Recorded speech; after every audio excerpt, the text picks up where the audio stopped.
Hi, my name is Ante Jeroncic, and this is The Craft of Living. It's good to be back after almost exactly 1 year from the day I have posted my last recording. Now, there are many reasons for that. On the personal plane, things happened in my family and other things. My space where I used to do the recordings got upended for a long time. So, of course, I could have adapted a bit better. I could have done these recordings in different settings. But I took a little bit of a break, and I am very happy to report that my enthusiasm and desire to continue with this channel has not diminished in any way. To the contrary, there are so many things that have accumulated in my mind since last year that I'm very eager to share with you. As for these episodes, the way they're structured, they're very simple. They usually consist of 2 parts. In the first part, I'm sharing some insights, and they are either goals that I've realized or have not realized, some habit tweaks, some things I've read, some conversations I've experienced, some new life-changing moments, perhaps, if they happen to be the case. And I do this primarily not to front my experiences as if they are some sort of model or if they are particularly insightful or better than what you have, but really to contextualize, to pursue, or not to pursue, but to situate everything that I share, all these insights about the craft of living within the domain of an actual lived life. Because everything that I share, be it in philosophy, be it in spirituality, some scientific insights from contemporary culture, whatever it is, everything speaks to this one overarching theme of this show, this channel, this episode, or this podcast, and that is the craft of living. How can these insights help us better live, better understand the world, make better decisions, have better insights about what life is and what the meaning and purpose of life is? And so I hope that this first part of these episodes is always going to speak to that. Now, I live under no illusion that somehow what I'm sharing needs to be copied or even appropriated.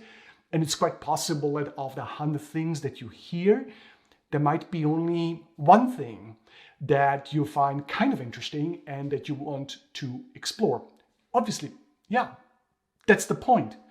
I often listen to all kinds of podcasts, and sometimes I listen to many episodes of some of these favorite podcasts hosts, and I don't get anything.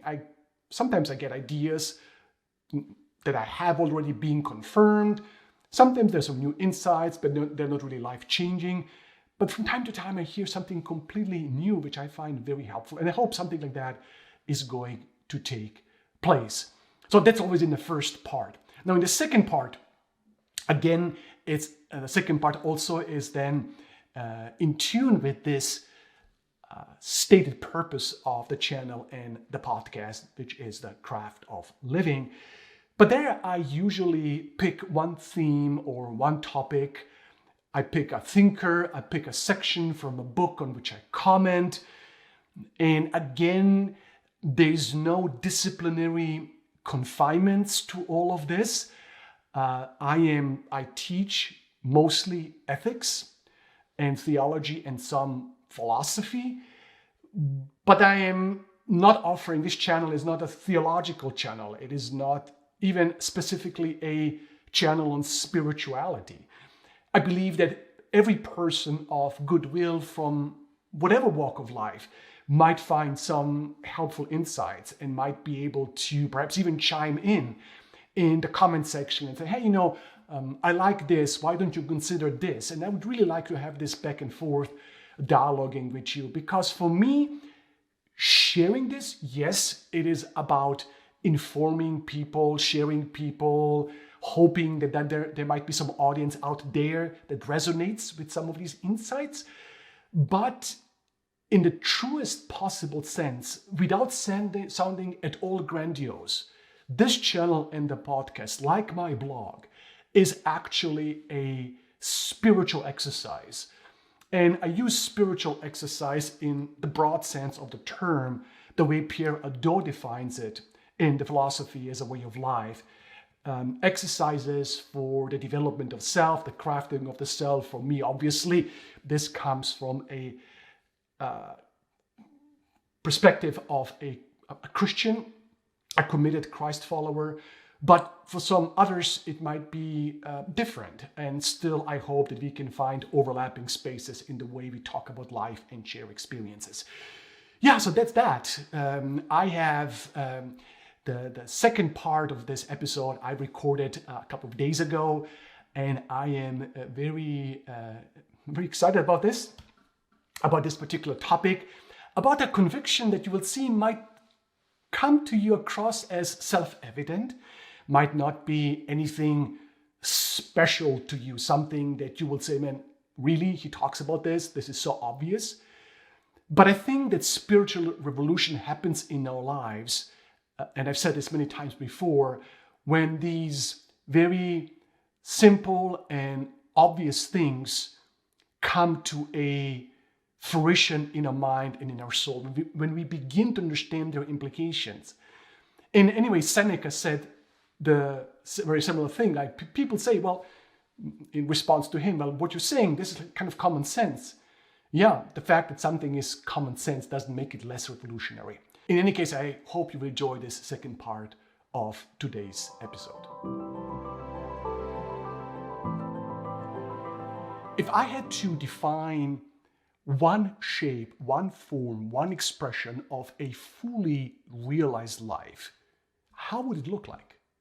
Like, what would it be? Would it be a deep sense of contentment? I believe yes, absolutely. That's for me absolutely up there. And I've talked about contentment and this idea of autarkeia that we have in Stoicism, this idea of contentment, self-sufficiency, repose, tranquility. I think that's absolutely important. Meaning in life, absolutely important. Purpose, right? Human flourishing understood in the development of capacities and health and being able to leave an imprint on this world by realizing the gifts and opportunities we have. Would that be a fully realized life? And I would say, yeah, for sure. But I want to take a different look at something that has been incredibly significant to me in the last couple of months. It is a topic that has been popping up or creeping in my reflections, in my times of meditations and journaling. And I hope that this is something that perhaps you might relate to as well. I think one of the greatest, again, what do I have in mind? But one of the greatest achievements, I believe, in a person's life is a combination of two elements or two truths or two aspects of living. On the one hand, it is this idea of moral integrity, right? Of the idea of a person who has not just a high level of moral integrity, but super high personal, moral, and spiritual standards. Like very focused, very disciplined, knows what he or she is all about, right? Does not compromise, does not cut corners, is able to undergo a process of continual training and shaping, as one would say in the Christian tradition, in the image of God or the image of Christ. So this idea of seeking first the kingdom, the seriousness, the focus, the intentionality, the mindfulness with which one goes about doing that, and really to a significant degree authentically embodying such a quest and such a set of values. That is really amazing, right? When we see these moral and spiritual exemplars who live out these high values, we are attracted to them. On the other hand, The second dimension I want to talk about is this idea of profound, deep compassion and mercy. The spirit of considerateness, of understanding the pain of others, understanding what they're going through, expressing acts of kindness and gentleness and mercy and forgiveness. I mean, when we see that, when we see people who have a deeply empathic spirit, I mean, that is deeply attractive to all of us.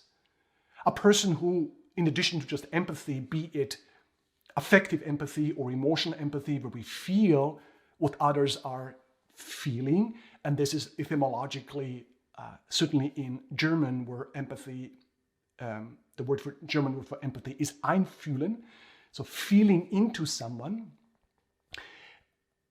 or be it cognitive empathy, where we really understand what other people are going through. I find this to be amazing. And if in addition to this, you are motivated to do something about it, you're motivated to act and to help, which for me is compassion, right? It's quite possible for people with empathy and not being moved to compassion at all, not being moved to do something about that, where actually feelings of empathy can be actually a proxy, a substitute for meaningful action. That's quite possible too. But when we see compassion, when we see people who have this is absolutely beautiful. Now, the one problem though is when these things are put asunder, when these things are being separated, and then a lot of problems appear.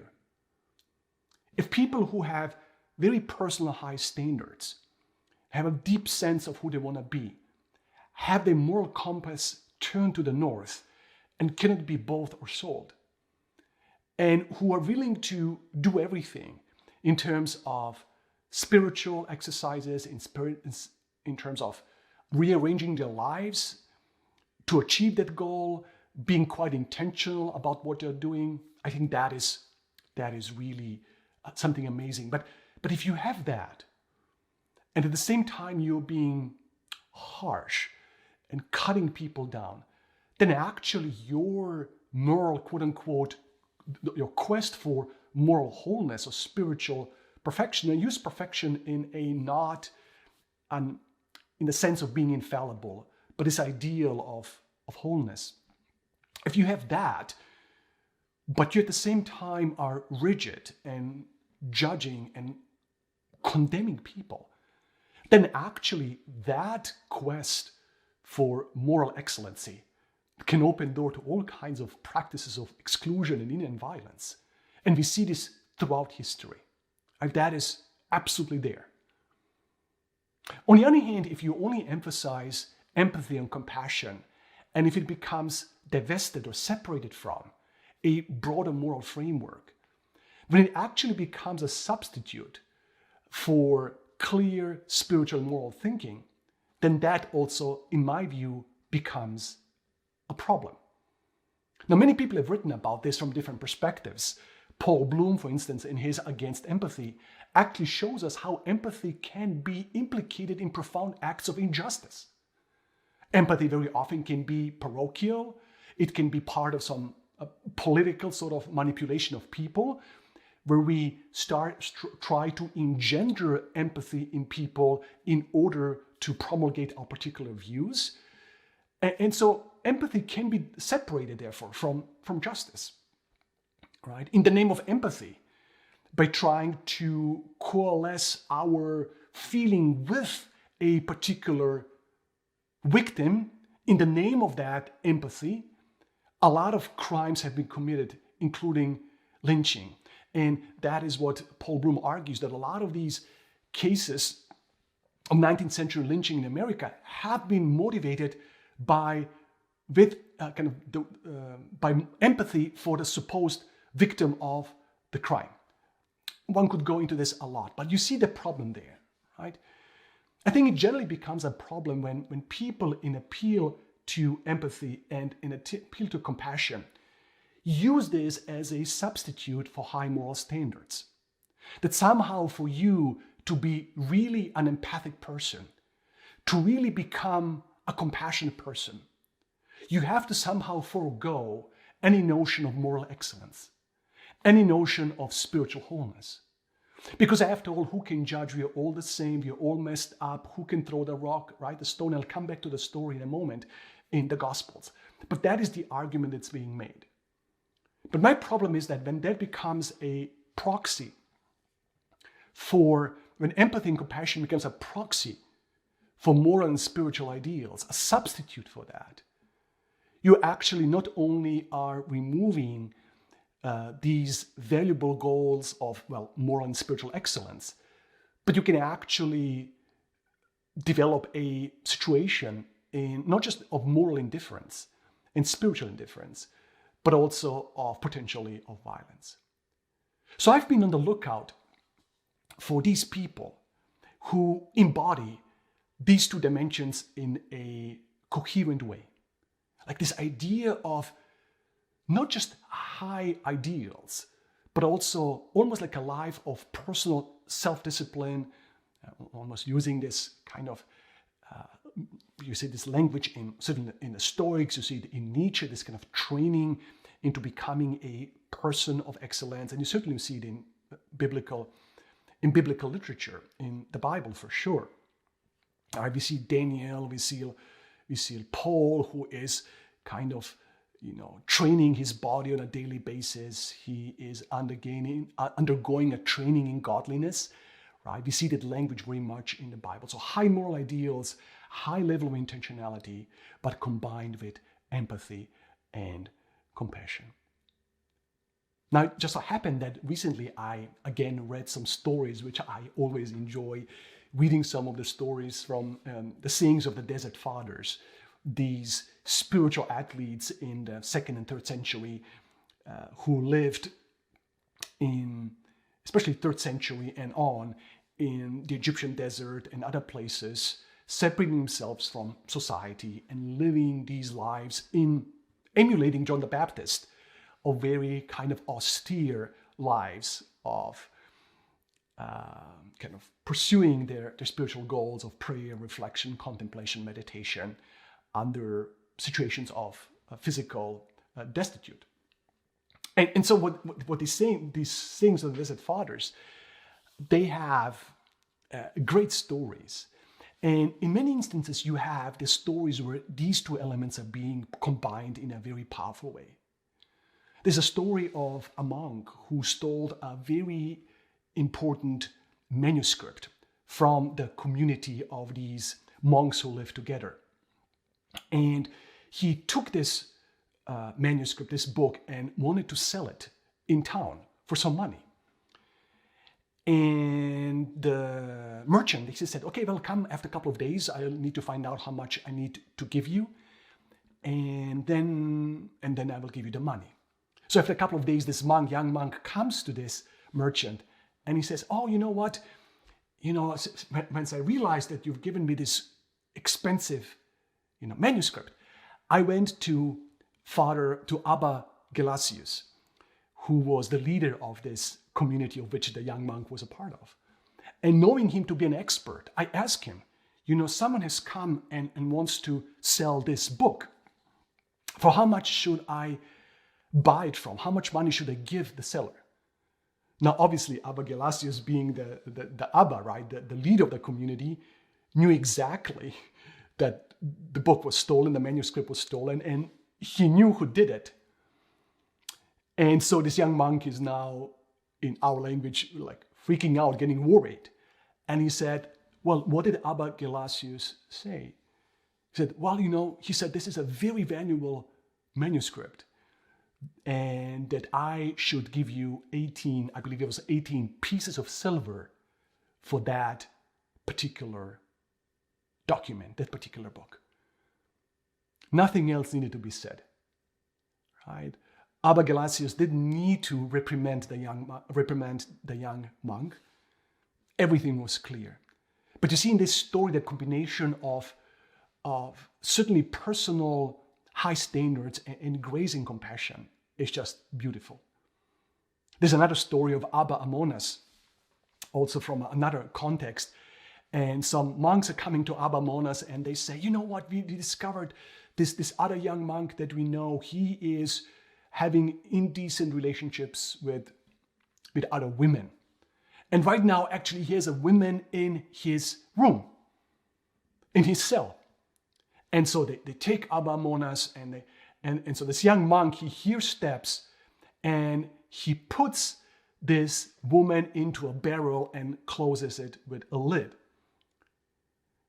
Now, Abba Monas, when he walked in, he realized what happened, and so he goes and actually sits down on the barrel. So all the young monks, they're looking, trying to find the woman, and they cannot find her. And then he actually reprimands them for having accused this other monk. Once they left, Abba Monas turns to this monk, and I forgot exactly the words he's saying, but basically, just beware that you don't fall off your vocation or something along those lines, your calling, and just leaves out of the room. Leaves the room. Now, I don't want to go into this whether both of these actions are right, whether they're a little bit reckless. I even don't want to argue that it's always the best way just to overlook things that people have done, bad things people have done. Certainly that's not the case. Sometimes we actually need to reprimand them, and something needs to happen publicly, the way Paul reprimanded Peter, as we have it in his letter to the Galatians. But if we step away from that and just look at this amazing combination of what's going on, right?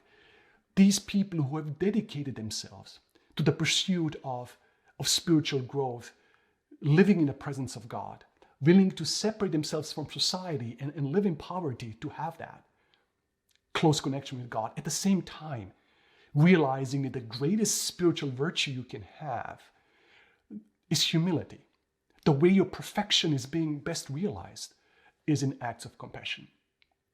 Now, for those of you who know the Bible and read the Bible, of course, your minds possibly or probably are going to the story in the Gospel of John where Jesus is dealing with the people accusing a woman caught in adultery. You know the story of Jesus writing some words in the sand, in the ground, in the dust, and saying, well, he who has no sin, let him throw the first stone. The people read this, they leave, everyone is gone. And finally, it is Jesus with the woman. We know this story very well, right? And he asks, where are those that condemn you? And she says, they're not here. And then Jesus says, neither do I condemn you. Go and sin no more. Now, of course, Jesus said a lot about judging, how we should not judge others. And we have to take it seriously because the way you judge, you're going to be judging your own life. But at the same time, we cannot take it in an absolute sense because Jesus actually went around and judged people a lot. Certainly the Pharisees, calling them serpents and whitewashed tombs. But what Jesus has in mind is therefore not the absence of moral discernment, not the absence of being able to see what is right and what is not right. But he's condemning the harshness, the sense of moral superiority, the lack of mercy and the lack of compassion, which often accompanies our moral discernment. And insofar as it does accompany moral discernment, it really becomes an act of condemnation. So Jesus, as the one who is portrayed as the one logos, right? The Gospel of John begins, in the beginning was the Word, enarche en hologos. In the beginning was the Word, the agent of creation who institutes marriage, who knows what the ideal of marriage is all about, right? Of what marital fidelity is all about. And as such, he is sitting in front of the woman. He knows what she did was wrong. But at the same time, because he tells her, right, go and sin no more. But he doesn't hold a long lecture. He certainly does not call her names or reject her in any ways. But he accompanies his moral judgment, go and sin no more, with absolute grace. Now, I don't know what perfection and the good life is all about. Again, it can be about contentment, it can be about purpose, it can be about human flourishing in general. But for me, being able to embody these two elements, these two aspects, to have personal, incredibly high standards where you don't compromise them in the name of some false sense of egalitarian sort of empathy, but you combine it with a soft heart of compassion, mercy, for me is the sense of perfection. In one of my earlier episodes, I talked about these archetypes, ideal archetypes that I have in my life. I explained the notion of archetype in relationship to how Carl Jung understands it. I won't go into this because I will be talking about this in the future. I talked about the archetype of a mystic, a saint, of a warrior. I've added in the meantime an explorer and a sage. These 5 elements, right? These 5 archetypes of human excellency, each one embodying something different and overlapping with the other ones. Now, I know that the saint archetype can be defined in a more comprehensive sense. Right? Certainly, a saint is someone who is also wise and who is also a mystic, and by mystic I mean simply not in any particular sense except the idea of someone who desires to live in the presence of God. That's all I mean by the sense of mystic. But I define saint as someone, as the archetype of a person who embodies this idea of personal, deep moral integrity and excellence, and the other elements of compassion and mercy. Now, I'm not a saint, and I don't claim to be that. As a matter of fact, I profoundly struggled for most of my life with a heart that was not often melted or shaped or softened by compassion and empathy. I am ready to admit a deep spiritual lack and desire for growth in that area. But insofar as this is an ideal, I think that it is an ideal worthy of pursuit. It is a worthy goal of what we mean by the craft of living. Whether we are Christians or not, whether we're religious or not, this idea of moral excellence and a profound compassion heart is for me a worthy life goal to be pursued.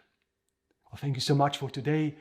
Thank you for listening. Thank you for checking in again. And I hope to see you in a few weeks perhaps, where we will explore some other topic related to the craft of living. In the meantime, please stay strong, live courageously, and peace to everyone. Goodbye.